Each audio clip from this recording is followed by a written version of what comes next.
Сіздерге бүгінгі айтқалы отырған оқиға 2004 жылы Жапония Хиросима префектурасына қарайтын әдемі кішкентай Хацукаити қалашығында орын алған. Құрбан болған қыз лицейдің 2-ші курс студенті 17 жастағы Сатоми Китагучи. Бақытты өмір сүріп жатқан отбасының тыныш өмірі бір күннің ішінде астан-кестең болды. Сатоми мектепке велосипедпен барып келетін. 2004 жылдың 5 қазан күні маңызды бір емтихан үшін мектепке кетеді. Ол бір қалыпты өмір сүретін. Мектепке бару, келу сағаттары ешқашан өзгермейтін. Бір уақытта барып, бір уақытта келетін. 5 қазан күні емтиханын тапсырғаннан кейін велосипедіне мініп үйіне қайтады.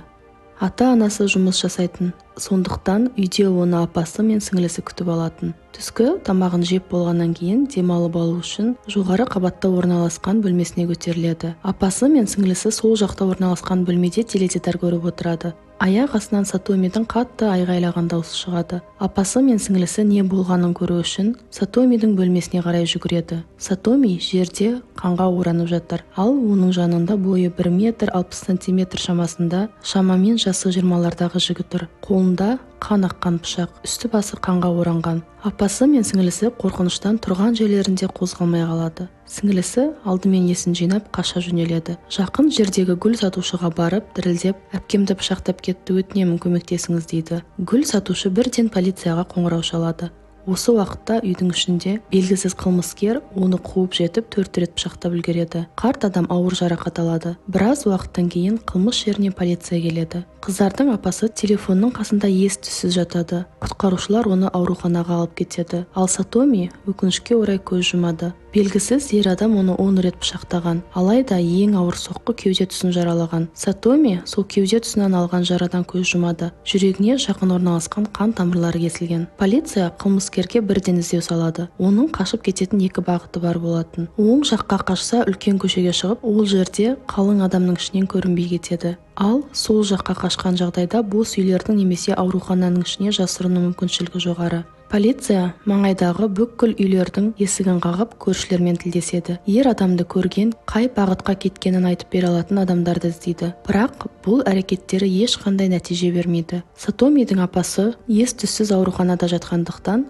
ер адамды сипаттап бере алатын жалғыз адам ол Сатомидің кішкентай сіңлісі. Полиция қылмыс жерінен белгісіз ер адамның саусақ іздерімен қатар бөтен аяқ киім іздерін табады. Табылған аяқ киім іздерінен аяқ киімнің маркасын және өлшемін анықтайды. Сонымен қатар Сатомидің тырнақтарынан белгісіз ер адамның ДНК іздері табылады. Қылмыскердің фотороботы сызылады. Ол шамамен 20 жастардағы қысқа шашты, көздері кішкентай, беті безеуге толы жас жігіт. Полицияның қолында қылмыскердің саусақ іздері, ДНК өрнегі фотороботы, аяқ киім іздері, тіпті аяқ киімінің өлшеміне дейін бар. Сондықтан да оны жақын арада ұстайтындарына сенімді болады. Алайда уақыт өтіп жатты. Соншама дәлелдердің болғанына қарамастан күдікті табылмады. Сатомидің отбасы қылмыскердің тез табылғанын қалады. Ол жайында ақпарат берген адамға сол жылдардың есебімен $28,000 сыйақы берілетіндігін жариялайды. Бұл ақша Сатомидің әке-шешесінің оның университеттегі оқу үшін жинаған ақшасы болатын. Өкінішке орай қыздарының болашағы үшін жинаған ақшаны оны өлтірген қылмыскерді табу үшін жұмсағалы отыр. Сатомидің өлімінен кейін 10 жыл өте шықты.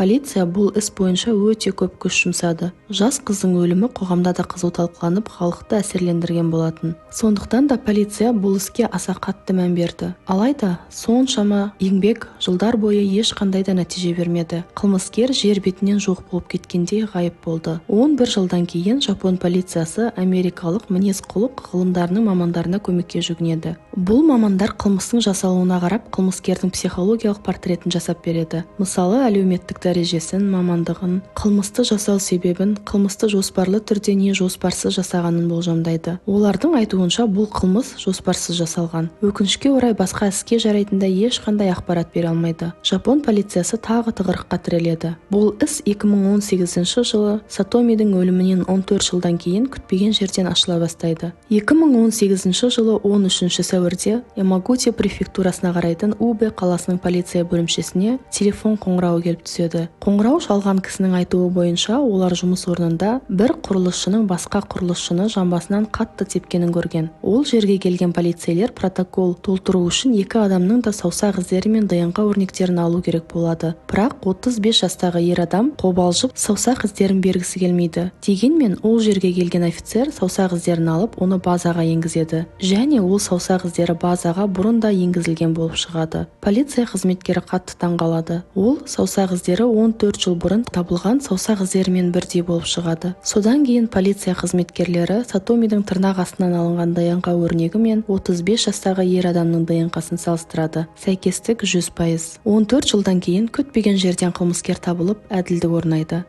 Сатомидің отбасы үшін бұл үлкен қуаныш еді. Қылмыскердің үйі тінтіледі. Ол Сатомидің өліміне ешқандай қатысым жоқ деп кінәсін мойындаудан бас тартады. Алайда дәлелдер ортаға шыққан кезде өз қылмысын амал жоқ мойындайды. Ол болған жағдайды полицияға егжей-тегжейлі баяндап береді. Ал қылмыскердің есімі Манабу Кашима. Ол Жапонияның Симоносеки қаласында дүниеге келген. Орта мектепте оқып жүрген кезде Убе қаласына қоныс аударады. Орта мектепті бітіргеннен кейін металл өңдеу зауытында жұмыс істеп бастайды. Жалғыз өзі компанияның жатақханасында тұрады. Оның айтуы бойынша, қылмыс болған күнге дейін ол сол заводта жұмыс жасаған. Ол заводтағы соңғы жұмыс күнін былай деп еске алады. Таңертең көзімді ашқан кезде жатақхананың жанында орналасқан заводтың жұмыс жасап жатқан шуын естідім және жұмысқа кешігіп бара жатқанымды түсіндім. Басшылар менің ұйықтап қалғаным үшін ашуланады. Ал мен басқа адамдардың маған ашуланғанын жақсы көрмеймін. Сондықтан да жұмысқа барғым келмеді. Қашып кетуге шешім қабылдадым. Енді мен үшін не болатынының ешқандай маңызы қалмады. Манабу бұл компанияда 3 жыл жұмыс жасаған. Бұл жерге қайтып келмесі үшін ол мотоцикліне мініп алысқа кетуге шешім қабылдайды. Оның айтуы бойынша ол видео ойындарды қатты жақсы көретін. Убеден Токиоға дейін мотоцикліне мініп, Токионың Акихабара ауданына баруды жоспарлайды. Акихабара видео ойындар, анимелер, видео техникалар сататын үлкен дүкендер орналасқан танымал аудан. 21 жастағы Манабу жолға шықпастан бұрын өзіне компас және жиналмалы пышақ сатып алады. Банктен 200 000 йен шешіп алып, түнде досының үйіне барады. Досы жолға тарту ретінде тағы 50 000 йен береді. Келесі күні таңертең Токиоға қарай жолға шықпақшы болады. Манабудың Токиоға кетіп бара жатқанын естіген ата-анасы көлікпен оның соңынан шығады. Бірақ ол қашып кетеді. Ұялы телефонын өзенге лақтырып жібереді. Убеге ешқашан қайтып оралмаймын деп ойлайды. Токиоға кетіп бара жатқан жолда Хацукаити қалашығынан өтеді. Велосипедпен мектептен үйіне қайтып бара жатқан Сатомиді көреді. Ол Сатомидің сырт келбетін бірден ұнатады. Ойына арам ойлар келеді. Ол жолдың арғы бетіне өтіп, Сатомидің өз үйіне кіргенін көреді. Біраз уақыт сыртта күтіп, оның артынан үйге тығылып кіреді. Қыз өз бөлмесінде төсекте музыка тыңдап демалып жатқан болатын. Манабу оны оятып, оған қозғалма және шешін деп бұйрық береді. Қорқып кеткен Сатоми қатты айғайлап жібереді. Өмірі үшін біраз арпалысқаннан кейін Сатоми қаша жөнеледі. Өкінішке орай Манабу оны қуып жетіп, пышақпен соққы жасайды. Сол сәтте бөлмеге Сатомидің апасы мен сіңілісі кіріп келеді. Қылмыскер алдымен сіңілісін қуа жөнеледі. Бірақ артынан ойын өзгертіп, кәрі апаға шабуыл жасаған. Содан кейін бірден өз мотоцикліне отырып Токиоға қарай бағыт алады. Манабу ол күндерді былай деп еске алады. Токиоға келгеннен кейін 3 күн бойы өкініш өзегімді өртеді. Өзімді қатты жек көрдім. Тамақ ішпей, ұйықтай алмай қалдым. 5 күн аштықтан кейін аштан өліп қалуы мүмкін деп қорқып, наубайханадағы біреуден телефон алып, досымның маған тағы ақша жіберуін өтіндім. Осы жағдайлардан кейін ата-анасымен бірге тұру үшін өз үйіне қайтып оралады. Құрылыс компаниясына жұмысқа орналасады. Ол жерде өзін жақсы жағынан көрсете отырып, бір күн демалыс алмай 13 жыл бойы жұмыс жасайды. Жұмысшылардың үстінен қарайтын басшы дәрежесіне дейін көтеріледі. Манабу тұтқындалған кезде бастығы тіпті оның қылмыскер болып шыққанына сенбейді. Басқа біреумен шатастырып алғандарына сенімді болады. Бірақ Манабудың көпшілікке көрсетпеген тағы бір жүзі бар еді. Оның сыныптастарының айтуы бойынша ол күліп отырып, бірден ашуға булығатын. 2020 жылдың 3 наурыз күні тұтқындалғаннан 2 жылдан кейін Хиросима округтік сотында сот процесі басталды.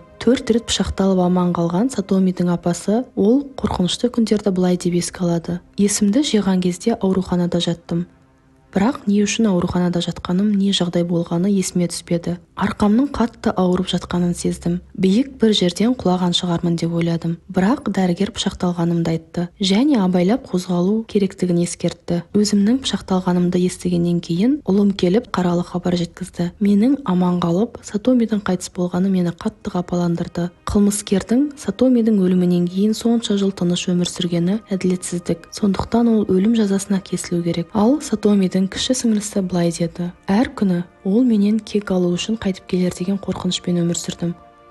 Оның бет бейнесін есте сақтаған жалғыз куәгер мен болдым. Сондықтан да оның түрін ұмытып қалу мүмкіндігі мен үшін қорқынышты түс сияқты болатын. Ал Манабу сотта жылап тұрып, өткен күндерді кері қайтып әкеле алмаймын. Өлім жазасы мен үшін лайық жаза. Кешірім сұраймын деді. Алайда 2020 жылы 18 наурыз күні сот екі тараптың қалауларына қарамастан Манабуды өлім жазасына емес, өмір бойына бас бостандығынан айыру туралы шешім шығарды. Қылмыскер тұтқындалғанымен Сатомидің отбасы үшін бұл орны толмас қаза.